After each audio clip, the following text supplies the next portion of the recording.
Awesome. Yeah, after the last couple of presentations, my next option is I really do want to put a clicker in my hand.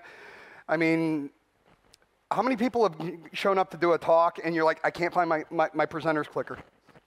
So before we get started, I just wanted to say thank you all very much for coming out. As a quick little demonstration, we can have some fun. Currently, you'll find out a lot more about me in the next few minutes. So, this is 2024, a Cyborg Odyssey. This is me. I have been doing this type of work now, honestly, for only about 11, 12 years. The truth is, before coming into cybersecurity, I was actually a black hat. I'm a retired 1%er outlaw motorcycle gang member, and I actually lived the criminal life for most of my life. So, we've talked a lot so far today and yesterday about what are the current threats that everybody's dealing with. So we've talked about supply chain attacks, you know, but I have a question. No, that wasn't supposed to do that. Okay, there was supposed to be more stuff there. But let's just jump right into it. You know, I'm not here to talk about the stuff that you already know about. You know, you've talked about supply chain attacks, you've talked about automations, you've talked about all of the attacks that everybody's already familiar with. But what does tomorrow's attacks look like? What does the tomorrow threat look like? These are my hands, quite outdated. But as you can see, there's 4 microchips right there. And this was a very old X-ray. I'm currently, my chip total right now is running at 10. I have 10 different microchips between my elbows and my fingertips, and all of them except for 2 are used for offensive security purposes, and that was their whole purpose for being implanted in the first place. So I know this is probably a new thing to a lot of people. I mean, I'm grateful for Dr. Carpenter's work beforehand. He actually set me up and teed me up perfectly. You know, he's talking about the DNA side of things. Well, I'm the other side of that coin. I am what happens when you merge biological and technical and decide to live with it. So, as during my introduction, I am what's known as a transhuman. This has absolutely nothing to do with my gender identity or my ideologies. You know, you have no idea how many times when you say transhuman, the first thing people ask you, what are your pronouns? My pronouns are, I identify as a microprocessor. So, transhumans, we are actually a subspecies that have lived amongst humanity for almost as long as there's been humans. Anybody that uses any form of mechanical advantage to address a deficiency within the human body is considered a transhuman. The very first transhuman was somebody who used a tree limb as a crutch. Maybe you know somebody that has a continuous glucose pump, stem pain management system, pacemaker. All of these are on my team. The only difference between me and them is they had an issue where they needed something fixed. I just decided I wanted to enhance my humanity. So as I said, I currently have 10 different microchips, everything from RFID, NFC. I have the ability to emulate almost 300 different physical access protocols, and it's all within my body. And I'm just one step on a very long chain of evolution. Before me, there was a group called Grindhouse Wetware. This was actually the very first consumer-grade implant that was ever put inside of a human being. That's called the Circadia. Now, everybody looks, you can see this is about the size of a deck of cards. You know, so what did this do? Anybody? Except for you. Because you already know. Anybody have one of these on their arm? Smartwatch? That was the original Fitbit. That took care of, you know, blood oxygen, pulse ox, all of that. And the scary thing is, this gentleman is one of my countrymen. He actually went from Pittsburgh, Pennsylvania to Berlin, Germany, had that put in his arm, and this is what he looked like when he decided to go back through the airport to come fly back to the US. Beyond that, the magnets in our fingers do more than just allow us to do really cool party tricks with bottle caps. It actually adds an additional sense to the human being. I have what is called magnetic vision.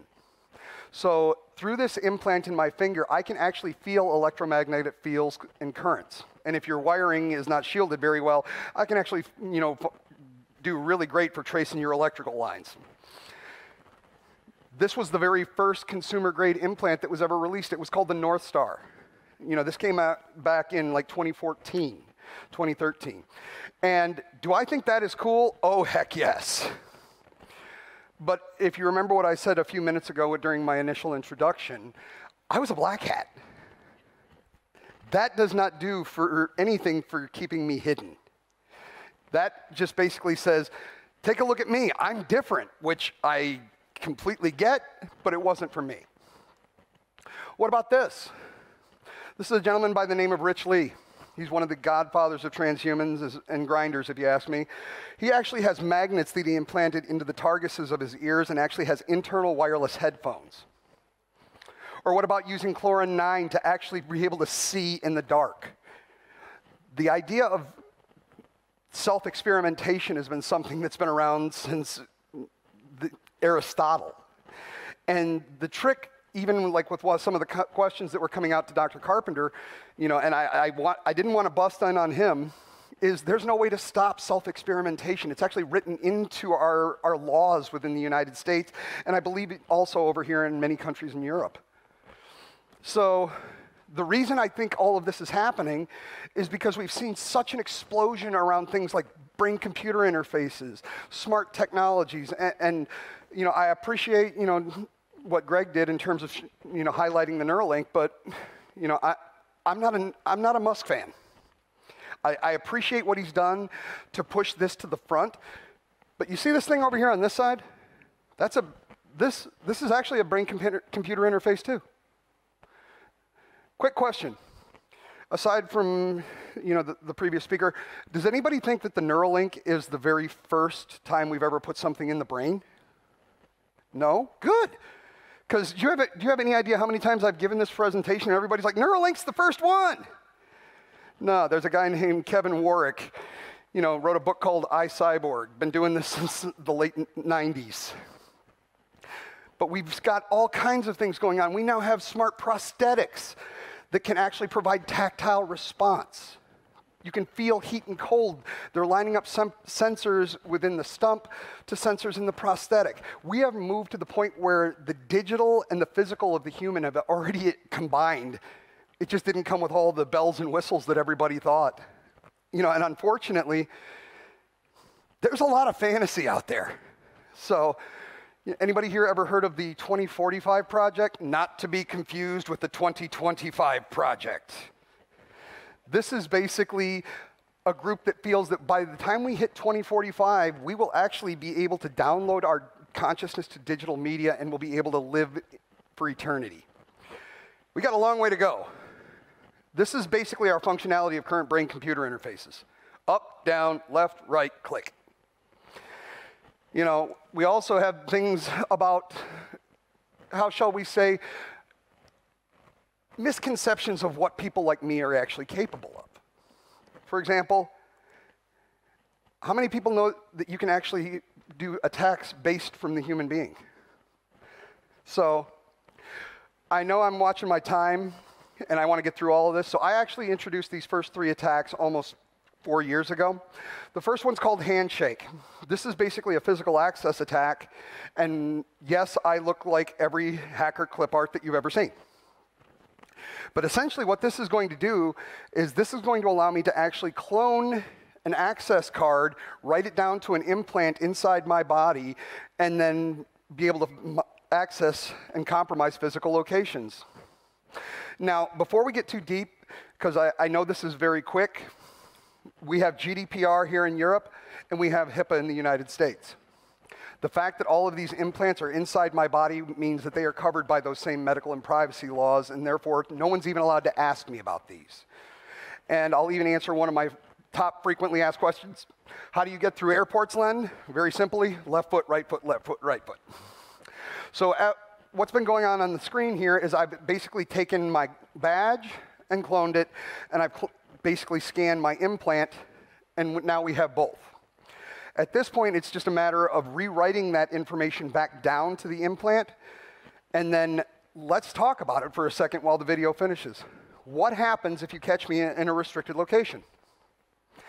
In the past, most of the time, we would have a cloned card. We would have a Proxmark. We would have some other device that would allow us the ability to compromise that particular location or their controls. Now, I'm not very good at Latin, but I believe it's pronounced mens rea, which means malicious intent. So if I can commit a crime and not be a criminal, provided I didn't mean to.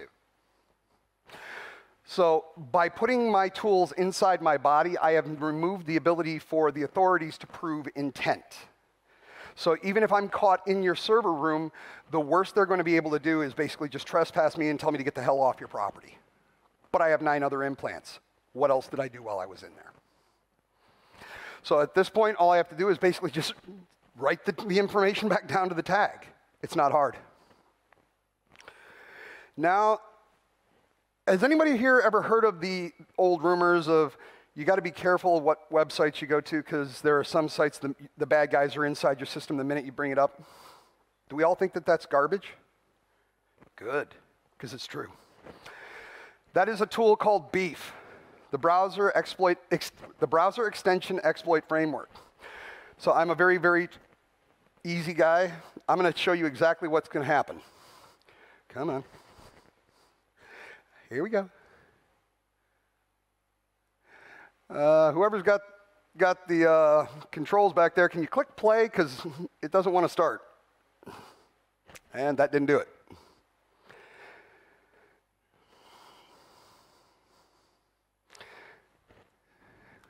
There we go. Thank you. All right, so I'm using ngrok on the top here to provide obfuscation. And basically, I'm just going to open up a Metasploit framework reverse listener on the bottom. So at this point now, all I have to do is essentially get you out there to put your phone in my hand. The NFC chip in my hand will actually provide a URL redirection. This could be a beef site. This could be a site that's infected with malware. It doesn't matter. You know, but the moral of the story is the minute this actually happens, I'm able to download an APK for Android. I'm going to do this in real time. So I'm going to back this up and relaunch this. Can we back that up real quick? So I want to ask you guys, if you didn't know that I had all these implants, how many people in here treat their cell phones and their mobile devices as if they're toys? Oh, of course, nobody's going to raise your hand. But if I walked up to any one of you out there in the audience right now and said, can I look in your wallets or can I look in your purses, who's going to give it to me? Nobody. But if I said, hey, don't worry about it, I'll just move forward. This particular example, I'll provide this in the afterwards for everybody. I got 10 minutes and we still got a lot to go. But if I was to ask any of you to let me look in your phone, or if I said, hey, give me your phone so I can put my contact information in it, how many people would consider doing it? So basically, we need to remember there is infinitely more information on our mobile devices than there is in our purses or our wallets, and we need to start looking and treating them with the respect that they deserve. Next slide, please. So this one is Fleshhook. So this is the one that I was telling you about as far as beef. All I need to do is basically have this website sitting out there somewhere in the world. Since I deal with a lot of computer and IT people, I decided to basically clone the Putty website, rip out all of their DNS authentications, and essentially make my own copy of beef. Once again, good afternoon. My name's Len. How's everybody doing out there? Oh, why don't you let me put my contact information into your cell phone for you? You know, let me set you up with, you know, my LinkedIn profile. All I need to do is get close enough to trigger the NFC, bring up that web page, and through the Beef tool on the back end, and if you're ever going to do presentations about offensive security, Beef is one of the nice ones because it actually gives you a nice little, you know, UI to work with. It's not just a terminal. But this particular tool gives me the ability to turn on your audio. I can turn on your cameras. I can get GPS locations. I can enumerate your networks. I can even do on-device spear phishing attacks with this particular tool. All 3 of these were instantiated from a subdermal implant. And if you're not looking for that, you're not going to see it. So I've actually created a couple of new attacks that are just for this particular tour. So we've all seen man-in-the-middle attacks before, right? Now, what do you do about one that you don't know that you're even a victim of? So this requires the use of a Raspberry Pi 0W running Ubuntu 2404. And the reason I went for that is because it gives you the ability to really easily create a hotspot. So this is sitting in my pocket. I now have a Wi-Fi hotspot, and what I'm going to do is I'm going to turn on a transparent proxy behind it. Then I'm going to use 2 of my 2 implants. The first one is going to be a URL redirection that's going to actually download the CERT for the proxy server, and then the second will actually connect your mobile device to my hotspot. And the thing is, I load all of these on the fly from my mobile device. So you can see here's our website that I want it to redirect to. That's the certificate for the proxy. I go ahead, I program my tool by just basically holding my hand up next to the implant. And now, all I have, I have the instructions to do this for iPhone. It's a lot more complicated. If somebody wants to see those, I can do those at another time. But I'm an Android guy, so I was happy at this. I downloaded the certificate. Guess, at least Android said, nope, you can't install these directly. But if I turn around and just go to settings and certificates, it lets me add it right there. So they really, it was like, we're secure to an extent. So as you can see, here's my certificate. I go ahead and I install it. Now at this point, I can wait to another opportunity, or I can just go straight at it, reprogram the second chip. And this is the chip that's just actually going to use one of those NFC triggers, and it's just going to add you to my hotspot. And I know everyone in this room is security conscious, so you're like me. We turn our Wi-Fi's off when we leave a secured location, right? We all know, right? Yeah. Guess what? It doesn't matter. This particular NFC trigger will actually re-enable and connect you to the SSID network of my choice. So even though we're security conscious, it's not going to help you from this particular attack. So we go ahead, I select, this is all done automatically through the use of the implant, and I just have to sit back and wait, and very short manner, I start getting all of your traffic coming through in clear text. So that is an implant instantiated man-in-the-middle attack. So I have one last one to show you. When it comes to phishing or smishing, what is the most difficult aspect of this particular style of attack? Anybody?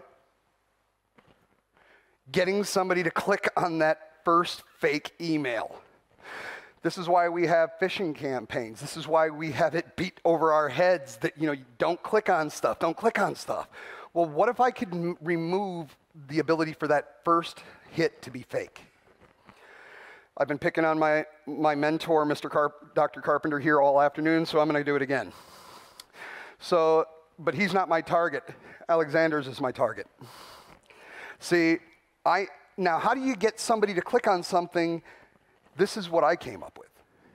If I want him, I'm going to go through him. So what I'm going to do is I am going to actually set up a pre-written text or SMS message onto an implant. If I know that Dr. Carpenter knows Alexander's, I just have to get to him, and once I actually trigger that NFC chip on his device, whether it's a text message or an email, it's going to come from his phone number if it's a text message, and it's going to default to his default mail carrier if it's an email.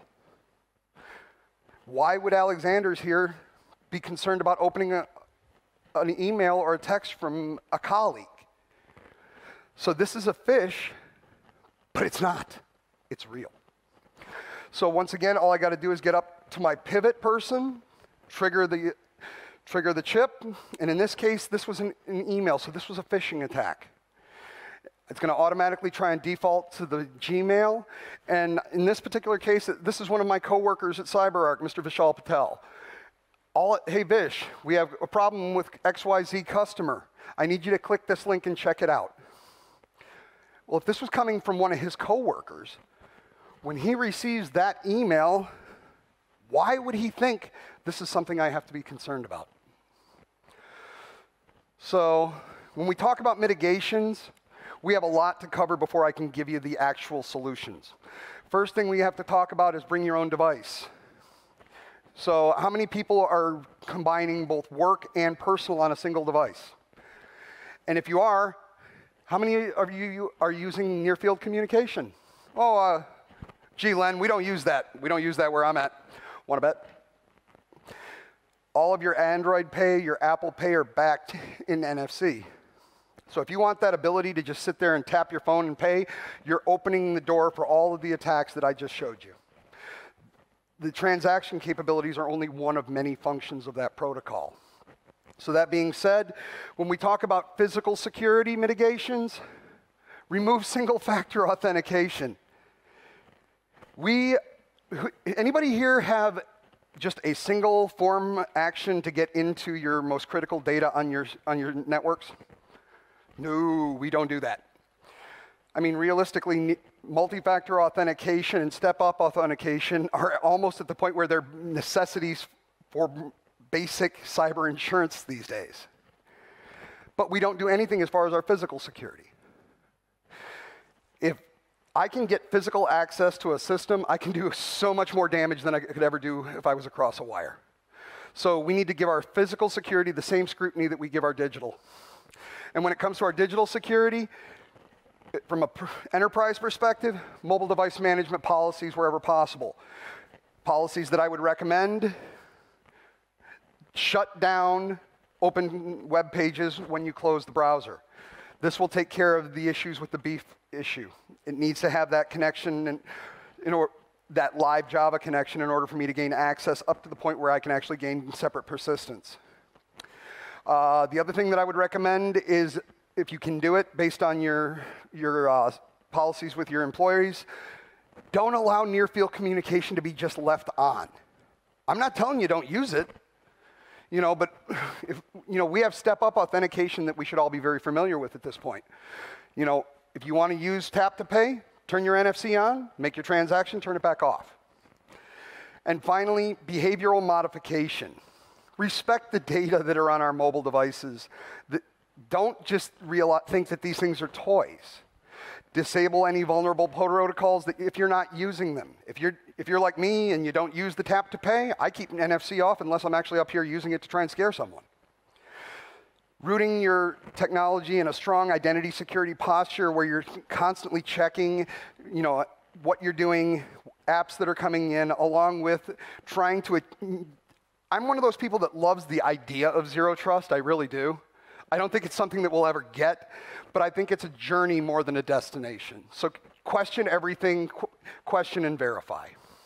So at this point, I have just over 2 minutes for questions, and I usually get plenty of them. So how can I answer your questions today, people? Right. So you sound very confident that you have questions at all. Oh, it's not every day that you have. It's not every day that you get somebody that walks up and goes, Yeah, exactly. And we have quite specific questions. Let's start with the first one. What about autoimmune reactions? I have had no physical health issues as a result of any of my implantations, outside of some fluid buildup on the large implant chip that I have in the front of my hand. That was basically because I was an idiot. Anyone that's ever had any type of surgery knows your physician will tell you, get on, anti-inflammatories prior to having your surgery because you're going to have a lot of trauma to that area. Well, I'm from Detroit, Michigan, and I don't need to worry about it. Oh, yeah, I do. I woke up the next morning with a quarter of a softball on my hand, and that's about the only thing that I've ever had. Took some Motrin, calmed right down. Right. What happens if you hit your hand at, I don't know, table, wall, something? Now, it doesn't hurt more than it should? No. Okay. Now, I will say with the magnet in my finger, a lot of my friends, and I use the word friend very loosely, You know, they think it's really a cool idea to like get some metal shavings and try and like put them in my pockets because, you know, how do you get the metal shavings off? And if that wasn't bad enough, they really find it funny to try and just run at me with earth magnets. And you don't know what pain is until you've actually been pinched from the inside and the outside of your skin. Wow. Sounds bad. Well, you know, okay. my friends. Okay, so here's a provocation. How do implants are better than Flipper Zero hidden in a sleeve? How does one with implants updates his hardware with a new wireless protocol, for example, that comes out? Okay, that's two questions. So Yep. the first one, the chips are all passive at this point. And the truth is, you can anybody here, if you're interested, you can actually go buy these. These are off the shelf. There's two major distributors, one based out of Seattle, Washington in the United States called DangerousThings.com. And the one that's closer for you guys over here is a company called KSEC based out of the UK. LessDangerousThings.com, yeah. I like Dangerous Things. I mean, I thought it was a very appropriately named company. Yeah, it is. Okay, so. The second part of that was how do you update them? You don't.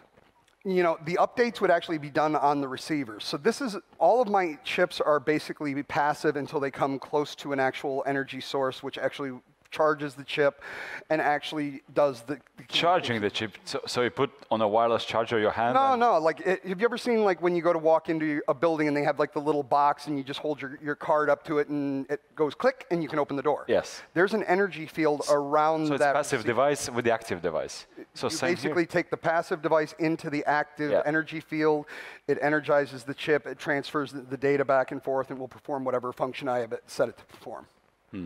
So now I am in the process of working on getting a full Raspberry Pi Zero W in my leg so that I could actually be doing low energy Bluetooth sweeps and auto pones while I'm actually up here presenting to all of you. I could actually be trying to attack you at the same time. And what about the slide remote? Because you present a lot. You know, the problem is power. And there is no consumer grade implantable electronics that have any type of internal power. If you want that, you're going to have to do like what I'm doing now, which is step away from the safe store-bought stuff and start building your own.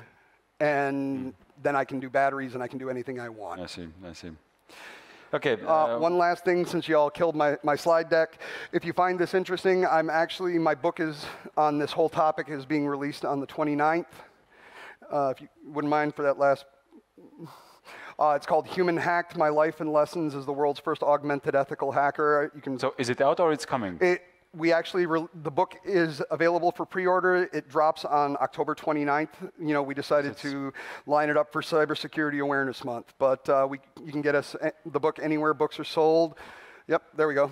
All right. We're available on Barnes & Noble, Amazon, and anywhere you can find books. Nice. Well, one last question from the audience, at least digitally. Your suggestion how to protect against transhumans with criminal intentions. You've been criminal all my life. Part of your life. Most of my life. I just want to say part of your life. Most of. Oh, well, so any suggestions? Yeah, exactly what I just said. Behavioral modification. Don't use vulnerable protocols. If you're going to do things and you want to use like the tap to pay, keep it off till you use it.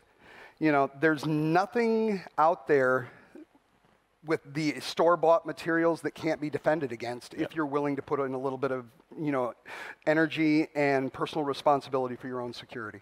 Sure. Any question from the audience? Not at the moment, probably. In one over there. Oh yeah, it's the nice. Okay. Hello. I hear you. With 10 implants, don't they start interfering with each other? I have them placed in such a way that I can actually use them. One's here, one's here, one's here, one's here. So it's a lot about the placement. If you'd like, I'd be happy to give you a bit better explanation, but there is somebody else that needs to come up here, and I don't want to take up any more of their time. Sure. Yeah, so you might meet each other. Yeah, I'll meet you outside, and I'll be happy to have session. this conversation. Great. Lens, thank you so much. Thank you all very much for giving me the opportunity. Thank you. Thank you, and I'll take that one. You can have that one? Yeah, and I'll give you this one. Oh, no chips, unfortunately, oh, just thank socks. you so much. Yeah, like plain socks, and some chocolate, by the way.